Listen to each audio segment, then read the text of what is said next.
안녕하세요. 오늘은 사진 하나를 보여드릴게요. 바로 자전거가 박힌 나무 사진이에요. 그 나무는 미국 워싱턴주에 있는데요. 자전거가 나무에 박혀 있고 나무가 그걸 그대로 품은 채 자라난 모습이죠. 제가 처음 그 사진을 봤을 때 이런 생각이 들었습니다. 이게 우리의 인생 같다. 자전거라는 건 원래 나무에게는 이물질입니다. 그런데 나무는 그걸 거부하지 않아요. 그대로 품고 자기 일부로 만들어버립니다.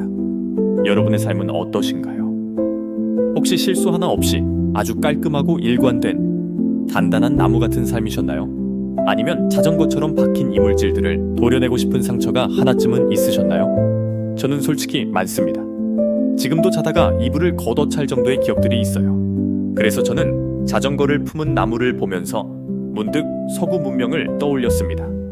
서구, 우리가 흔히 더 웨스트라고 부르는 문명은요, 그냥 지리적 개념이 아닙니다. 문명 개념이에요. 이 문명의 뿌리엔 굉장히 다양한 요소들이 섞여 있죠. 서로마 제국의 유산 게르만족의 부족주의, 가톨릭교회, 종교개혁, 계몽주의, 절대왕정, 근대국가, 제국주의, 거기에 대항해 시대까지. 이 모든 게 뒤섞여 있는 혼합체. 그게 바로 우리가 살고 있는 현대 문명의 밑그림입니다. 이질적인 요소들이 서로 부딪히면서도 공존하는 문명. 그게 서구고, 그게 바로 자전거를 품은 나무 같은 문명입니다. 특히 이 문명은 복수의 주권, 그러니까 권력이 한 곳에 집중되지 않는 구조를 갖고 있어요. 왕이 있고, 교회가 있고, 법이 따로 있고, 지방에는 자치정부가 있어요. 여기서 중요한 건 제도입니다. 서구에서는 종교도, 법도 단지 생각이나 말이 아니라 실제 인스티튜트, 즉 제도화된 실체였다는 거죠. 그 대표적인 예가 바로 그레고리 7세의 개혁이에요. 왕이 교황에게 머리를 조아리는 장면, 주교를 살해하라는 말을 기사들이 곧이곧대로 받아들인 사건, 그리고 왕이 옷을 벗고 채찍으로 자신을 때리며 회개하는 이야기.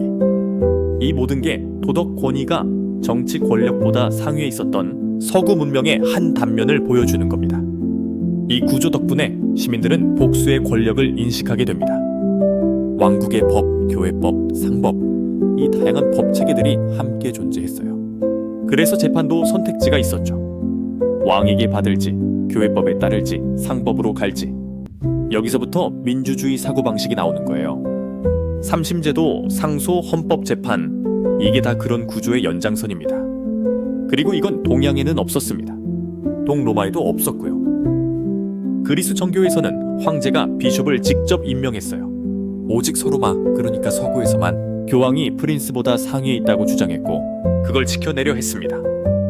그게 오늘날까지 서구적 사고체계로 남아있는 거죠. 제가 이 이야기를 왜 했을까요? 비트코인을 이해하려면 결국 놈이라는 개념을 알아야 하기 때문입니다. 비트코인은 규범입니다. 놈입니다. 국가가 아닌 국가 바깥에서 만들어진 규범이에요. 아니, 국가가 다 품을 수 있지 않나요? 그렇습니다. 나무가 자전거를 품었듯이 국가는 인터넷도 품었고 지금은 비트코인도 품고 있어요. ETF를 통해 벌써 미국 금융권에 100만 개 넘는 비트코인이 들어갔습니다. 11년 전엔 사람들이 말도 안 된다고 했지만 지금은 13개 ETF에 비트코인이 들어가 있죠. 이게 바로 자전거를 품기 시작한 나무, 국가입니다. 문제는 지식인들의 시선입니다. 그 사고가 너무 비인문적이에요. 복잡한 문명, 놈, 이중주권 같은 맥락을 이해하지 못하는 거죠. 그분들은 공익은 국익이라는 등식을 너무 쉽게 써요. 그건 매우 위험한 사고방식입니다. 공공의 이익과 국익은 같을 수 없습니다. 사회와 국가는 다릅니다. 일제시대 어느 날 눈이 와서 마을에 눈을 쓸었다면 사회에 이로운 일을 한 거죠. 그럼 그게 일제를 도운 건가요? 안 도운 건가요? 이런 단순한 등식, 바로 그게 비서구적 사고입니다. 그리고 이런 사고 때문에 우리는 자꾸 비트코인을 놓치고 있어요. 비트코인은 놀미입니다. 국가가 법으로 정하지 않아도 사람들이 실제로 사용하고 의미를 부여하고 신뢰하면 그 자체가 하나의 규범이 될 수 있습니다. 이게 바로 비트코인은 놀미다라는 말의 핵심입니다. 우리는 종이 인쇄된 돈을 보면서 이건 돈이다 라고 당연하게 생각합니다. 왜죠? 국가가 찍었으니까. 국가시험 합격한 사람이 종이에 숫자 몇 개 썼다고 해서 그게 왜 진짜 돈이 되어야 하죠? 그걸 수천만 명이 인정하니까 가능한 겁니다. 신뢰, 관습, 규범. 그게 바로 놀미예요. 그렇다면 비트코인은요? 아무리 가격이 요동을 쳐도 사람들이 계속 쓰고 계속 신뢰하고 계속 가치를 부여하면 그 자체로 놀미되는 겁니다.